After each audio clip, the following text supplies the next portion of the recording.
Ստեսու ժողով ջան, հաջողություն։ Ինչ տրամադրվածությամբ եք այսօր եկել ընտրության եւ ինչ կասեք, ինչպես են ընթանում ընտրությունները տարի։ Բնականաբար շատ բարձր տրամադրությամբ եմ եկել ընտրություններին։ Ընտրությունների ընթացքը իհարկե ազանգեր ունենք, նաև ազանգեր ունենք բաց քվեարկության, ազանգեր ունենք կուտակումների, իհարկե իրավապահ համակարգը շատ խիստ աշխատում է եւ յուրաքանչյուր ուզում եմ նաեւ հիշեցնել մեր համակարգացիներին, որ յուրաքանչյուր օրենքի խախտում շատ խիստ պատասխանատվությամբ է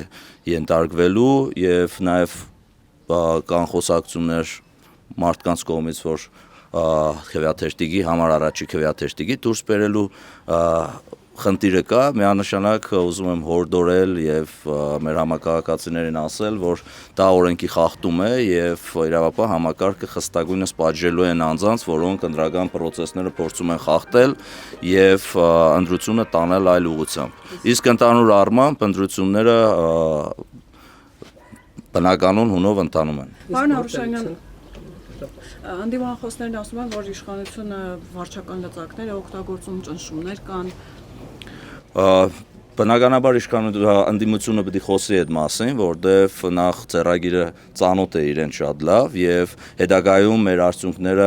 արտարացնելու իրենց ընտրողներին կամ իրենց լսարանին արտարացնելու համար մեզ նման մեղադրանքներ են ներկայացնելու, բայց այդ մեղադրանքները ամբողջ անհիմն են եւ ես կարող եմ ասել, եթե ունեն նման հիմնավոր կասկածներ կարող են դիմել իրավապահ համակարգին, երբ որ ասում եմ իրավապահ համակարգը շատ խիստ հետևելու է, դա վերաբերվում է նաև մեզ եւ յուրաքանչյուր քաղաքացու։ Կներեք Ռուբեն Մխիթարյանը հայտարարեց, որ Ջավախից իր խոսքերով, եթե ասեմ, հնդիկներ եք բերել վիրավորելով, այսպես ասած, նաև ջավախցիներին, ինչպես կմեկ։ Նախ միշտ ասել եմ, որ չի կարելի ընդհանուր առմամբ վիրավորել նամանավանդ մեր հայրենակիցներին, Ջավախքի մեր քույր եղբայրներին, հիմա էլ եկավ սկզբից բանը ենք անում, չէ, Արցախի հայերի մասին ենք ասում, հիմա էլ սկսել ենք խոսել Ջավախքի հայերի մասին, սահմանային կետերը կարող են լրագրողներ ուղարկել կամ իրենց դիտորդներին, տեսնեն որևիցե մի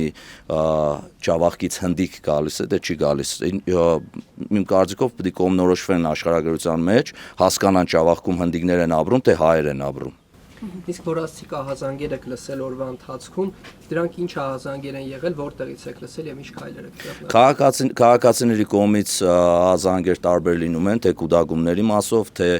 նաեւ մամուլն ենք, սոցիալական ցանցերն ենք, նաեւ մամուլն էլ հրաբարակել էր տեսանյութ, որտեղ քաղաքացին բաց քվեարկություն է անում, բնականաբար արձանագրությունները կազմվել են դրանց եւ օրենքի սահմանված կարգով հետագա ընթացքը կարգավորվի։ Պարոն Արուշանյան, նաև ինչպես եք գնահատում ձեր շանսերը, որովհետև ընդդիմադիր թեկնածուները հերթով հայտարարեցին բոլորը միաժամանակ, տարբեր ժամանակ, բայց բոլորն էլ ասացին, որ Գյումրին ունենալու է ընդդիմադիր համայնքապետ։ Այդ դուք ինչպես եք գնահատում քաղաքացիական պայմանագրի եւ անձամբ Սարիկ Մինասյանի շանսերը։ Մեծամասնություն կստանա, թե չէ ձեր կարծիքով։ Բնականաբար մեր շանսերը գնահատում եմ շատ բարձր։ Չընտրվի որպես մարդ պետք է կարողանաք աշխատել ընդդիմադիր համայնքապետի հետ։ Մենք եթեներով չենք առաջնորդվում եւ եթեներին որևիցե ձևով չեմ մեկնաբանել։ Որովհետեւ բան բացառել չեմ կարող, բայց քննարկումներ կունենանք ընտրություններից հետո, բայց մենք հիմի որևէ պլան չունենք, որևէ